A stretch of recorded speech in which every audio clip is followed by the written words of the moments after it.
So guys, before we get started, don't forget we do have that amazing discount code thanks to Tier 0 Games going on right now. And all you have to do is put in ZWGames5 to get 5% discount on your total order at tier0games.com. The links will be in the description below. What's it YouTube? Dad here with wargames, bringing you my update to True King 6 Sams, or 6 Sam True King, however you would like to pronounce it.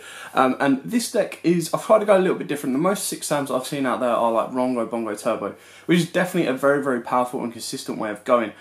Yet I still like to fall back on the True King version because I really, really like it. It does have its negatives as well. You'll see that you'll have all the True Kings or you have all the 6 Sams, and them games are a bit more of a grind, whereas the games when you open up both 6 Sam and True Kings are absolutely insane. Like, your board can end on a Nat Beast or a Shien, plus possibly a Herald of Perfection and a VFD. Like, that's your most ideal board with like a Summon Sorceress or a Saruja, depending on what you want to kind of end on. But that's like your top board. And then your bottom board could also be either just a VFD, or of course like a Shien, a Nat Beast, or a Herald of Perfection. So like, you've got two ends of the spectrum on that one. You can see that the Synchros are more your 6 Sam kind of plays, and your VFD is your True King plays. Now, of course, I did look at the Rongo Bongo kind of star, and I did kind of see if there was a way of putting Rongo in this deck, and there is a way of doing so. With the True Kings themselves, it just gets a bit messy. It gives you an alternative. It's like, if you open up all 6 Sams, you go for the Rongo. If you open up a mixture of both, you go for your Shien or your Nat Beast with, of course, your VFD. And then if you only open up True Kings, you go for your VFD. So you've got a lot of place to move around with. It just wasn't as consistent as the Rongo Bongo, like going direct to that.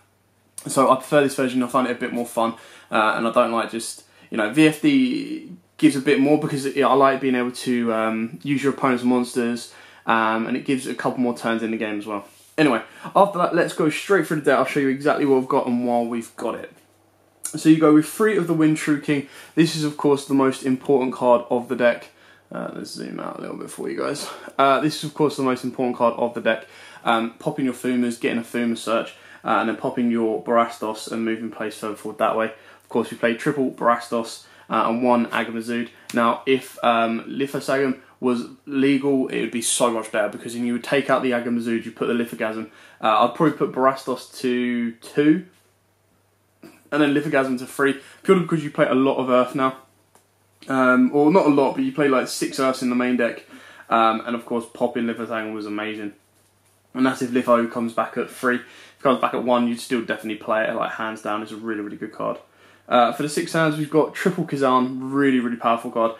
Just being able to give you a free special summon. The fact it's Earth as well can get you into a Nat Beast play, or of course a Shien play quite easily. You just normal summon a Fuma, special summon a Kazan. There's your, straight away, that's your Shien play as well. Of course, you then go with Isolde and you push your plays further forward. And Summon Sorceress has definitely helped this deck out, and I'll explain to you why I like that when we get there. Triple Fuma, quite self-explanatory on that one. Double Kizaru. Don't really want to see this in your open hand. You want to be special summoning it from deck. If you do see it in your hand, there are ways of special summoning it out, otherwise you just use it as pop fodder. The 1 Hatsume, not massively relevant, but because it is a water attribute, it moves around a little bit easier. And then of course you've got the 1 Kigeki to help get those special summons out of your hand. It's not as important as it once was, but again, you go straight Kigeki into that as your Herald of Perfection, but 9 times out of 10 you'll be doing a lot of plays further forward, going into Isolde, and then moving further forward that way.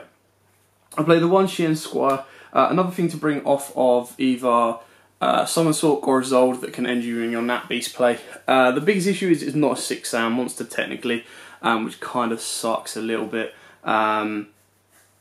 So, you know, you can take it out. It's not a necessity in this deck. If you take it out, then you're relying on your VFD to get you into a Nat Beast. And the Nat Beast is only really, really good against stuff like Strikers, anything that's spell heavy right now. Whereas Shien might sometimes be a little bit better because you can turn stuff on and off. And then finish off the monsters, we've got the 3 Ash Blossoms. This serves double purpose in the deck because it can be used as fodder for Agamazud to pop it. And then of course summon Agamazud out if you hard draw it and you don't want to pop it with your diagram. Moving on to the spells. For the 6-sound spells, of course, we've got triple Shien Smoke Signal. You want to get your Fumas to hand so you can pop them with the Mariamne. Triple 6-sound United for the draw power, putting your 6 sounds on board and then sending this to the graveyard and drawing 1 or 2 depending on what you've opened up. Ideally you want to be pushing for 2 and then push it further forward that way.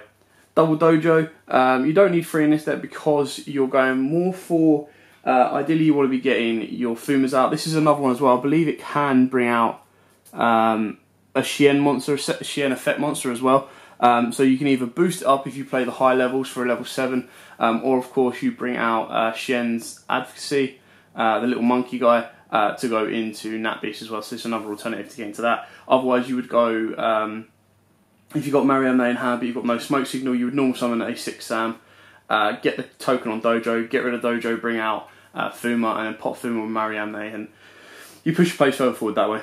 And then the 1 gateway, obviously this becomes searchable once we get that 6-Sam Ning monster, but we don't have that as of yet. So until that comes, we are still going around with, still working around with our result, which is still very, very powerful and good. And then for the True Kings, we've got triple Diagram, double Terraforming, and 1 Disciples.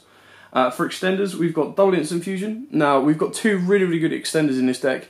I'll quickly show you them now. You've got the Carbalara, or Carbnalala, whatever the hell it's called, Warrior Knight. So, of course, it's a warrior and it's an earth, so it can go into Nat Beast. And then you've got the Dragoness, the Wicked Knight, because it's earth and level 3. So you could go for Herald of Perfection plays, but 9 times out of 10, you're making it a wind to pop it next to always give you your Mariamne live. And then that in turn, if you pop 2 winds, will banish the top 4 of your opponent's deck, which is really, really cool. 1 Monster Reborn, 1 Rodar, and then our 1 equip spell is Living Fossil, because if you do hard draw it, it's technically like another Monster Reborn. Bring back the Fuma, pop it if you need to. It sucks really, really badly if you open this, but I don't really, I think it's like a 42 card there, I don't really want to be having more equips than I can use. If I was to put a second equipped in, you could consider putting in a second Isolde, because of the Squire. But then again, there's no level 2 6-Sams that you play in this deck. So it's either or. It's kind of up to you. If you want to play more to make it a bit more consistent, by all means do so. And then the trap, we've got the 1 True King's Return. Searchable, consistent Call of the Haunted, or back to the front, however you want to analyse it as. It's very, very good, very, very powerful, and then your opponent kind of fears about popping it as well. Onto the extra deck, of course, we'll go with the fusions. So I've already shown you the 2 instant fusion extender targets. And then for our Sync Pros, Herald of Arclight, Naturia Beast, 6-Sam, Shien, and Scarlight. Scarlight to burn and win you games in time, which is very, very powerful and useful because you can build up a very, very good board. Shien to turn off spells or traps, Nat Beast to stop the spells, Herald to turn off spells and traps and banish stuff. If your opponent likes sending from the deck to the grave, or if they like sending from their hand to the grave like Dangers, Herald could be very, very good to kind of banish those as well. And then, of course, for the rank 9s, you've got the 1 True King of All Calamities, and then, depending on how you want to play it, you can go for either a second True King of All Calamities, which the second quick makes it a bit more consistent, because 9 times out of 10, your opponent will get rid of your first True King, but then, you know, if you've got a second, sometimes you can catch them off guard because they only think you've got 1. Alternatively, if you don't like playing 2, you can play 1 Phantom Fortress, enter Blafnir. This is really this is better if you're going on the offense. Alternatively, you can also have a Trish as another option in your deck as well, because then you can go Trish, banish 1 from the hand, Phantom Fortress, Blafnir, banish another 1 from the hand, and then they're starting with 4 cards. So if you're playing more defensively, it's rare to go into to be able to get into both VFD and Fortress, but as if you've got Soul Charge and you've got the best plays you possibly can, obviously there is no Soul Charge in the main deck, you can put it in as well. It's very, very good going first. So if you've got Soul Charge, you play Soul Charge out. That of course could then lead you with a VFD and banishing 2, and then that means your opponent has to play without using monster effects under VFD and with 2 cards left, basically. For the Link monsters, we've got the 1 Phoenix, quite straightforward. Isolde, straightforward on that one. Unicorn, straightforward. And then, of course, Summon Sorceress, really, really cool. So, even if you only open up 1 True King, as long as you get it on board and make sure it points to what is in one of the Summon Sorcerer zones, you go Isolde. Isolde summons 1 off of its effect. You turn the Isolde into your Summon Sorceress, and as long as it's pointing to a worm type, use that effect, gives you an instant VFD out of the extra monster zone, so it can't be Cyber Dragoned away as well, and that can be very, very, very powerful.